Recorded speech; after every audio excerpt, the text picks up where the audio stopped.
The night started with an uneasy quiet, the kind that feels like the air is waiting for something to happen, the kind that clings to your skin, even when nothing is moving. I was walking home through a narrow alley, lit by an old, flickering lamp, when I first heard the soft drag of footsteps behind me. They didn't sound hurried or nervous.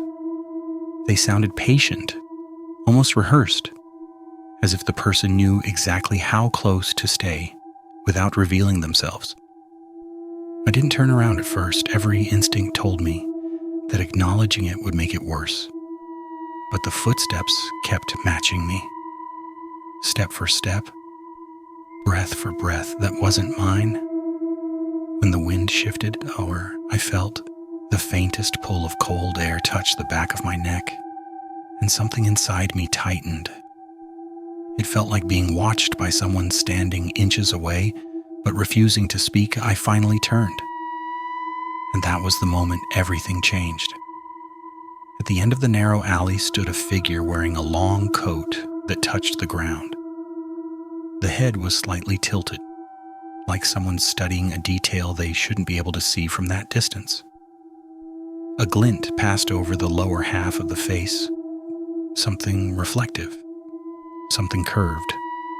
I told myself it was just the light from the lamp, but the lamp flickered again, and the reflection stayed. The figure didn't move. It didn't breathe. It only watched. I stepped backward slowly, trying not to show panic, but the moment my heel touched the ground, the figure glided a few steps closer without lifting its feet. It didn't walk. It advanced, as if the space between us folded in on itself. My chest tightened, and I felt a pressure building behind my eyes. Not pain, but a warning. Legends come from somewhere. And in that moment, I understood why people believe in cursed women wandering between streets and shadows. Something about its shape felt wrong, too symmetrical in some places, and not symmetrical enough in others. I couldn't see the eyes, but I could feel the focus of its stare, locking onto the center of my face. I turned and walked faster. The alley felt like it stretched further with every step. I didn't look back again, but I felt the cold presence pacing behind me, closing the distance with smooth movements that didn't match any human pattern. When I reached the main street, the lights overhead buzzed sharply, and my reflection in the shop windows looked slightly off, a fraction of a second, behind my movements, as if something invisible stood behind me, and my shadow belonged to both of us now. The following night, things escalated. I was checking my phone when the front camera flickered and froze for a second. My reflection stared back at me, but the lower half of my face was blurred, distorted, stretched wider in a way the camera couldn't logically produce. My lips looked pulled from ear to ear as if carved open by invisible hands. The distortion vanished instantly, but the imprint of that image didn't. It clung to my thoughts like a stain. At midnight, tapping sounds started on my window, slow, deliberate, rhythmic, like someone dragging a finger along the glass in long arcs. I approached carefully, feeling the pressure build in my chest again. When I looked outside, there was nothing, but the tapping didn't stop.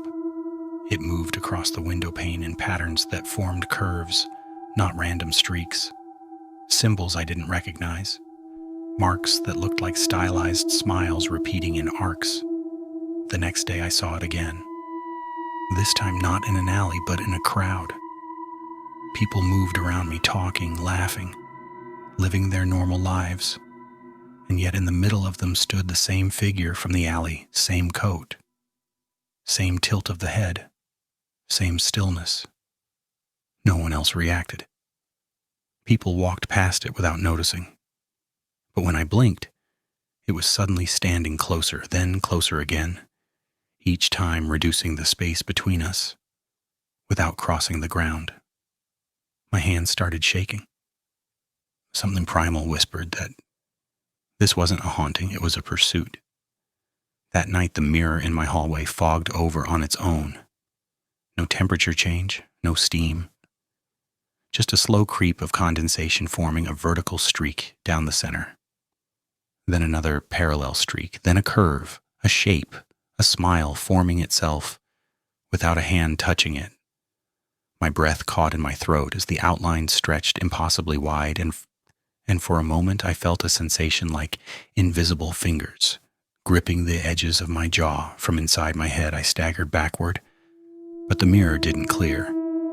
The streak smile stayed, widening slowly until it nearly reached the edges of the glass, and behind the fogged outline, a faint silhouette appeared. The coat, the tilt of the head, the reflective curve across the lower face. The figure didn't move, but the mirror image leaned closer, as if pressing its face against the glass, as if trying to push through.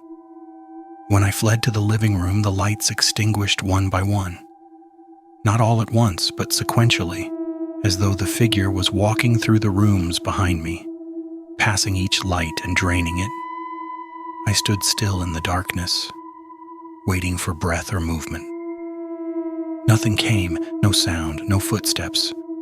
Only the tightening pressure behind my eyes returning again, stronger, heavier. Guiding my attention downward, I looked at my phone. The front camera had opened on its own. My reflection stared back at me. The lower half of my face was no longer blurred or distorted. It was split open in a perfect, silent smile, stretching far beyond human limits. And while my real mouth stayed closed, the mouth in the screen moved on its own, slowly forming words I couldn't hear but understood too clearly. Do you want to see me now? The lights died completely. The tapping on the window began again, louder this time. But the tapping wasn't from outside anymore. It was inches behind me,